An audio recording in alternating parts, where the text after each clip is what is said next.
What's up, Bike Life gang? As promised, another motor vlog today, and we're at the spot again. I think there's some more people coming, might be. Oh, that's looking nice. Bunch of Supermotos. Oh, that might be really nice. But yeah, so basically today I want to talk about why you should get the 690 SMC R. And I'm riding the 2020 model, so all I'm gonna talk about basically just relates to my experience with this model. So yeah, I'm gonna list a few reasons why. First of all, you should get it if you want to have a lot of fun. So that's reason number one, because all this bike is really just fun. And by fun I mean things like you want to do wheelies, you want to do some really tight twisties, but with fun I also mean you don't want to be the competitive sports bike racer, because that's also not what this bike's going to give you. Guys, getting off the traction control sometimes it's just too difficult on this bike. Yeah, so having fun is reason number one. You should definitely be looking for sort of a toy bike to just walk around on, basically. What's another reason? You should definitely get a 690 SMC R if you like doing wheelies. So you know from my last video, this is where I come to train my wheelies, and this bike is made for it. It's just made for wheelies. I mean, of course, if you want to do wheelies, you can also get a motocross or enduro bike and change that into a Supermoto, but this one comes as a Supermoto straight from the dealership and you have no issues with it. So that actually leads me to my third point why you should get a 690.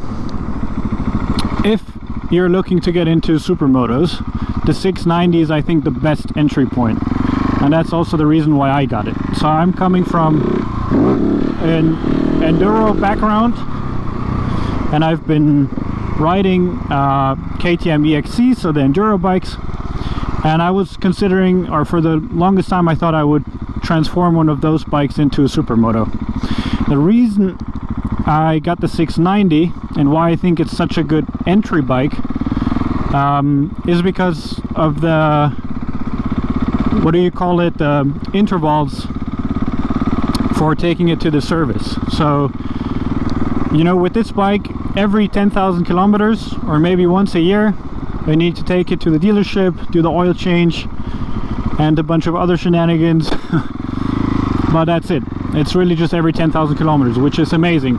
If you look at the more competitive Supermoto bikes that come from the enduros and the motocross bikes, then those usually have intervals of like anywhere between 25 to 50 hours of riding, and then you need to do your first oil change already. So it's just a lot more work. It also means you're going to need to invest a lot more, so it's a lot more money. And that's why I think if you're just kind of casual and you want to get into some goon riding on a Supermoto, then this is the perfect thing. Alright, so next reason why you should get it. I spoke about it being sort of a lighter version of a Supermoto now, but that's not really true, because I mean this bike is still, it's a freaking beast. Like, it pulls so hard. It's really amazing. The thing is, it pulls hard, but it doesn't have much top speed, right? So you can go like 200 top speed with it, but you don't really want to do that on a Supermoto. But basically, if you are the type of guy that wants a really powerful bike in the tight twisties, so really tight twisties, Supermotos are made for that. So then this bike is for you, for sure as well. And if you want to know what that's like, check out my last video that I posted on Saturday. And there you can see what you can do with this thing in the tight twisties. I mean, really, you can just left, right, left, pull a wheelie out of the curve. It's amazing.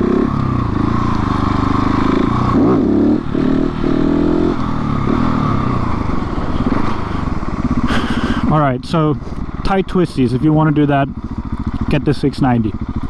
What else? You should definitely, I think the 690, maybe not definitely, that's a little bit too much, but I think the 690 is also a great entry bike for any person who's going to start riding.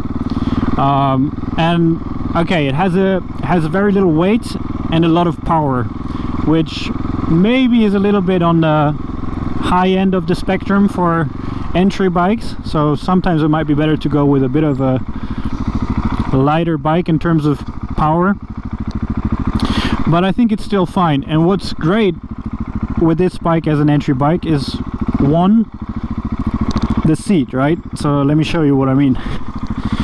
You've got all of this to sit on, and unlike a sports bike, you're not sitting crammed in like this. You can really move around on it, and you sit on it like you sit on a chair, right? So just, I think when you're starting to ride, I think that really makes your life a lot easier, because it just feels more natural. And because it's so top heavy and not bottom heavy, I think it makes you feel a little bit more in control of the bike when you're starting, especially because when you have these bottom heavy bikes, they're obviously great for curves as well, but with those you reach a certain tipping point and suddenly the bike falls, and you don't really have that with these bikes. You feel a lot more in control. So as an entry bike, 690 is definitely one to consider. Alright, before we continue, let's pull one proper wheelie.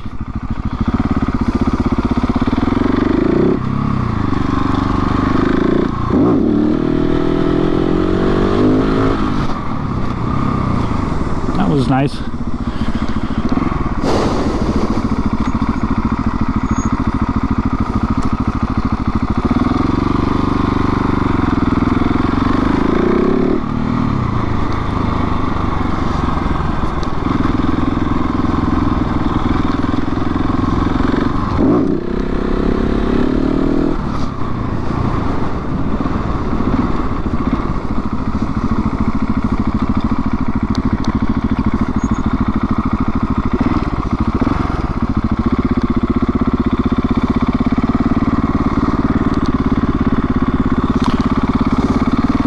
Alright, so did some wheelies, and here's the last main reason why you should get the 690, and it's a bit of a dumb reason, but it still might be a reason for you guys. I don't know, might be a reason. Maybe it should be a reason, I don't know. You let me know in the comments. But if you want to impress people, or you want to impress some girls around the neighborhood, or maybe you're a girl, you want to impress some guys, well, that's probably going to work even better. You can definitely, well, what I'm trying to say is you're going to stick out with this bike. I mean, we all know it's a bit of a myth that you're going to impress girls with motorbikes. Sorry to break it to you guys. I remember the first time that I was trying to impress a girl with my motorbike. She ended up calling my motorbike a tractor. That fucking hurt, guys. So yeah, but anyway, so you're gonna definitely stick out with this bike. I mean, I can't even tell you how often I get people honking at me, asking me to do a wheelie, or just people pointing out how great my bike looks. Like, it's really just a bike that sticks out a lot. So if you want attention with your motorbike, that's why you're getting into it, or you just want another bike that's just a little bit more out there, then that's an option for you. All right, that's it for today, guys. Those are my reasons why you should get the KTM 690. In my next one, I'll explain why you shouldn't get it, which might be a lot more interesting for you, or especially for those who are actually considering to buy it, because I think the reasons you should get it, they're pretty obvious, and they're more than what I mentioned, of course. But the reasons why you shouldn't get it, those are sometimes not so obvious. And I've got 6,931 kilometers on the bike now. You can see it here. So I have my fair share of experience, also in terms of what's not so nice. Alright guys,